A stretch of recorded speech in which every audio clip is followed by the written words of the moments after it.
పల్నాడు జిల్లా సత్తెనపల్లి నియోజకవర్గం మాదిగల చిరకాల ఆకాంక్ష ఎస్సీ వర్గీకరణ చంద్రబాబుతోనే సాధ్యం. వైసీపీ రద్దు చేసిన 27 సంక్షేమ పథకాలు తిరిగి మరలా ప్రవేశపెడతాం. వైసీపీని ఓడిద్దాం, అమరావతిని నిర్మిద్దాం. మాదిగల ఎజెండా ఒకటే, తెలుగుదేశం ప్రభుత్వం అధికారంలోకి రావడమే.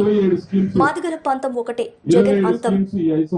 సత్తెనపల్లి పట్టణం రఘురాం నగర్ ప్రజావేదిక నందు నియోజకవర్గ స్థాయి మాదిగల ఆత్మీయ సమావేశంలో ముఖ్య అతిథిగా పాల్గొన్న కన్నా మాదిగల ఆత్మీయ సమావేశంలో ముఖ్య అతిథులుగా పాల్గొన్న టీడీపీ రాష్ట్ర అధికార ప్రతినిధి పిల్లి మాణిక్యాలరావు గారు మరియు ఎంఆర్పీఎస్ రాష్ట్ర అధ్యక్షులు రుద్రపోగు సురేష్ గారు. ఈ కార్యక్రమంలో ముందుగా అంబేద్కర్ గారి చిత్రపటానికి పూల మాలలు వేసి నివాళులర్పించి మాజీ మంత్రి వర్యులు సత్తెనపల్లి నియోజకవర్గం ఉమ్మడి అభ్యర్థి శ్రీ కన్నా లక్ష్మీనారాయణ గారు మాట్లాడుతూ, గత 5 ఏళ్లుగా చూస్తున్నాం, జగన్ పాలనలో దళితులకు ఒరిగేది ఏమీ లేదు.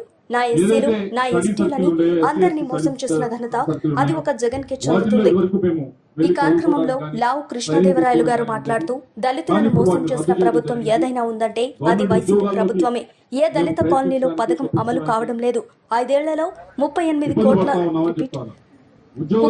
కోట్ల సప్లై నిధులు దారి మళ్లింపు చేశారు.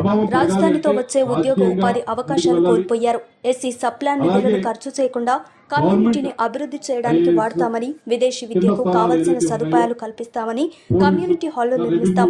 దళితుల అభ్యున్నతి కోసం తెలుగుదేశం ప్రవేశపెట్టిన మేనిఫెస్టోలో ఉన్న అన్ని పథకాలు అమలు చేస్తామని, అభివృద్ధిలోకి తీసుకొస్తామని తెలియజేశారు. మే 13న జరగబోయే సార్వత్రిక ఎన్నికల్లో పార్లమెంట్ సభ్యుడిగా నన్ను సత్తెనపల్లి నియోజకవర్గ శాసనసభ్యుడిగా శ్రీ కన్నా లక్ష్మీనారాయణ గారిని సైకిల్ గుర్తుపై ఓటేసి అఖండ మెజార్టీతోటి గెలిపించాలని అభ్యర్థించారు. సురేష్ గారు, మాణిక్యాలరావు గారు సుదీర్ఘంగా మాట్లాడటం జరిగింది. వారికి జరుగుతున్న ఇబ్బంది కానీ, దళితులు జరుగుతున్న ఇబ్బంది కానీ ఈ 5 సంవత్సరాల నుంచి కూడా వివరించడం జరిగింది. ముఖ్యంగా వారు చెప్తా ఉంది, ముఖ్యంగా వారు డిమాండ్ చేస్తా ఉంది, ఏదైతే 27 స్కీమ్స్ ఈ 5 సంవత్సరాల్లో కూడా అమలు జరగకుండా ఆగిపోయినాయి. ఆ 27 స్కీమ్స్ ని కూడా పునఃప్రారంభించమని అడుగుతా ఉన్నారు. అన్ని నేను చదివితే చాలా సమయం పడుతుంది, గంట పడుతుంది, మీ అందరికీ తెలిసిందే. దాంట్లో ముఖ్యమైనవి వాళ్ళు అడుగుతా ఉన్నది ఏంటంటే, మేము బాగా చదువుకుంటున్నాం, మంచి అవకాశాలు వస్తున్నాయి, వచ్చిన తర్వాత మేము వెళ్ళి గవర్నమెంట్ ఉద్యోగాలు కానీ వాటికి మేము ప్రయత్నించుకుంటే ఏదైతే స్టడీ సర్కిల్ ఉన్నాయో, ఎస్సీ ఎస్టీ స్టడీ సర్కిల్ ఉన్నాయో వాటిల్లో ఇదివరకు మేము వెళ్ళి చదువుకోవడానికి కానీ ట్రైనింగ్ తీసుకోవడానికి కానీ ఉండేది. కానీ ఇప్పుడు వాటిని రద్దు చేయడం జరిగింది. గవర్నమెంట్ ఉద్యోగాల్లోకి మేము ప్రయత్నించడానికి, తెప్పించుకోవడానికి ఇబ్బంది పడతా ఉన్నామని చెప్తా ఉన్నారు. ఉద్యోగాలు వస్తేనే ఒకరి ప్రభావం పెరగాలి అంటే రాజకీయంగా ముందుకు వెళ్ళాలి. అలాగే గవర్నమెంట్ ఐఏఎస్ కింద స్థానాలు ఏదైతే ఉన్నాయో, పోలీసు, రెవెన్యూ, వీటిలో కూడా ఎక్కువ మంది ఉంటే ఆ పురోగతి అనేది కనిపిస్తుంది. దాని తర్వాత బిడియం కూడా తగ్గుద్ది. అరే మనకు తెలిసినవాడు ఉన్నాడు, మనం వెళ్ళి అడగచ్చు, మనం కేసు పెట్టాలంటే మనం వెళ్ళొచ్చు, మనం రెవెన్యూకి వెళ్తే తెలిసినవాడు ఉన్నాడు, న్యాయం చేస్తాడు, అందరూ చేస్తారు న్యాయం, కానీ మనకు తెలిసినవాడు ఉంటే కంఫర్ట్ ఉంటుంది అనేది. అది జరగాలి అంటే ఈ స్టడీ సర్కిల్స్ ఇవన్నీ కూడా నడిస్తేనే అది జరుగుతుంది. కానీ అది మూసేయటం అనేది చాలా బాధాకరం. కాబట్టి దాన్ని తప్పకుండా తెలుగుదేశం పార్టీ 27 స్కీమ్స్ పునఃప్రారంభిస్తామని చెప్పారు. తప్పనిసరిగా స్టడీ సర్కిల్ కూడా దానిలో ఉంటుంది. రెండోది ఏదైతే ఉచిత విద్యుత్ పథకం ఏదైతే ఉందో, దాంట్లో ఇదివరకు 47 లక్షల మందికి లబ్ధి చేకూరేదంటే 46,47,000 మందికి ఇదివరకు లబ్ధి చేకూరేది, ఉచిత విద్యుత్ వచ్చేది. కానీ ఈ రోజు మాకు ఆ ఉచిత విద్యుత్ పథకం తీసేయడమే కాకుండా విపరీతంగా అమాంతంగా విద్యుత్ ఛార్జీలు విపరీతంగా పెంచడం జరిగింది. కుటుంబం నడపడం దానికే ఏదైతే మాకు ఈ రూపంలో బయటకు వెళ్ళిపోతున్నాం ఇంట్లో నుంచి. కాబట్టి కుటుంబం నడపడం అనేది చాలా ఇబ్బందికరంగా ఉంది అని చెప్తా ఉన్నారు. దాంట్లో ఇప్పుడే పెద్దలు చెప్తా ఉన్నారు, ఎలా తీసేశారు ఇది అంటే, ఏదైతే దళిత వాడల్లో ఉంటే అక్కడ ఆ స్కీమ్ అప్లై చేస్తా ఉన్నారు, కానీ వారే దళితులు వచ్చి ఏమన్నా వేరే వార్డులోకి మారితే గనక అంటే తీసేయడం జరిగింది. అంటే దాని అర్థం ఏంటంటే జీవితాంతం దళిత వాళ్ళు ఉంటుంది స్కీమ్ వస్తుంది అనేది దాని అర్థం అని దానికి ఒక అర్థాన్ని నిర్వచనంగా తీసుకురావడం జరిగింది. అది కొద్దిగా బాధాకరమైన విషయం. ఎక్కడికి వెళ్ళినా ఎక్కడ నివసించినా కరెంటు ఛార్జ్ బట్టి ఎవరైనా మారేది, ఇల్లు తీసుకునేది, ఇల్లు ఉండేది ఎక్కడైతే పని ఉంటుందో దానికి దగ్గరలో ఉంటాం. అంతేగాని ఒక దగ్గర నుండి ఇంకో దగ్గరికి వెళ్ళడం అనేది కష్టమైన విషయం.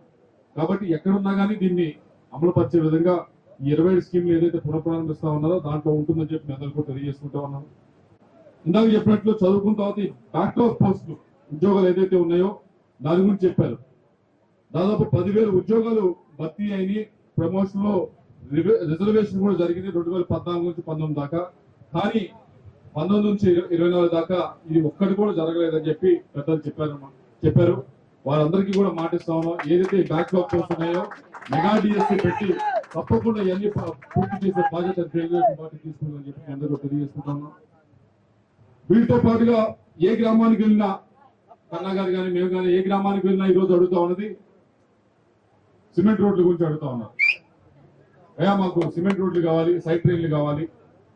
ఇదివరకు దాదాపుగా 2,631 దళిత కాలనీలో 9,000 కిలోమీటర్లు పైగా సిమెంట్ రోడ్లు వేయడం జరిగింది. అందరికీ సంక్షేమ కార్యక్రమం పెట్టచ్చు, కానీ దళితులకు సంబంధించి ప్రత్యేకంగా సంక్షేమ కార్యక్రమాలు చేయాలని రాజ్యాంగం కాన్స్టిట్యూషన్ లో రాసింది. ఉన్నప్పుడు దానికి సంబంధించి 37,000 కోట్లు ఏదైతే ఉందో సప్లాన్ కింద వచ్చినవి అవన్నీ కూడా ఇందాక పెద్దలు చెప్పినట్లు వేరే స్కీమ్ కి అమ్మఒడికి తరలించాలని ఆయన చెప్తా ఉన్నారు. తప్పకుండా ఇది ఎస్సీలకి అభ్యున్నతికి, దళితుల అభ్యున్నతికి మంచి జరగాలంటే ఈ ఎస్సీ సప్లాన్ నిధులు ఏదైతే ఉన్నాయో అది వారి మీదే ఖర్చు పెట్టాల్సిన అవసరం. ఇది నేను చెప్పేది కాదు, ఇది రాజ్యాంగం చెప్తుంది, పండితులు చెప్తా ఉన్నారు. కాబట్టి తప్పకుండా వారి మీద ఖర్చు చేసే బాధ్యత తెలుగుదేశం పార్టీ తీసుకుంటుందని చెప్పి ఈ 37,000 కోట్లు ఏదైతే ఉందో అది ఎస్సీలకే వారికే ఉంచి ఎస్సీ సప్లాన్ కింద నిధులు వారి మీద ఖర్చు పెడతామని చెప్పి తెలియజేసుకుంటూ చివరిగా రుణాలు దాదాపుగా 2014 నుంచి 19 దాకా 4 లక్షల మంది దళిత సోదరులకి లబ్ధి చేకూరింది ఎస్సీ కార్పొరేషన్ రుణాల కింద. కానీ 5 సంవత్సరాల్లో ఒక్క సబ్సిడీ లోన్ కూడా ఇవ్వలేదు. ఈ కార్పొరేషన్ అయితే పెట్టారు కానీ ఆ కార్పొరేషన్ చైర్మన్ ఉన్నాడే కానీ ఆయనకి అధికారం ఇవ్వలేదు, ఆయనకి నిధులు ఇవ్వలేదు, ఆయనకి గౌరవం కూడా ఇవ్వలేదు. అటువంటిప్పుడు మాకు ఏ విధంగా ఇవన్నీ కూడా ఇస్తారు అని చెప్పి వాళ్ళు ప్రశ్నిస్తా ఉన్నారు. వాళ్ళందరికీ కూడా చెప్పేది ఒకటే, తెలుగుదేశం పార్టీ వచ్చిన తర్వాత తప్పకుండా ఎస్సీ కార్పొరేషన్ వాళ్ళు మళ్ళీ కూడా పునఃప్రారంభిస్తామని తెలియజేసుకుంటాము. అలాగే ఎస్సీ సప్లాన్ నిధులు చివరిగా అడుగుతా ఉంది ఎస్ఐన్ ల్యాండ్స్ కూడా దాదాపుగా ఇళ్ల స్థలాలకి వీటికి అని చెప్పి మావి 16,000 ఎకరాలు దాదాపుగా రాష్ట్రం మొత్తం మీద కూడా తీసేసుకున్నారు వెనక్కి ఇళ్ల స్థలాలు ఇవ్వడానికి. మాకు దానిపైన 16,000 ఎకరాలు తీసేసుకున్నారు. దానిపైన చాలా మంది జీవనోపాధి ఉన్నారు. కాబట్టి మళ్ళీ ఒకసారి దాన్ని పునరుద్ధరించాలని చెప్పి కోరుతున్నాం. తప్పకుండా మనం ఆలోచించే కార్యక్రమం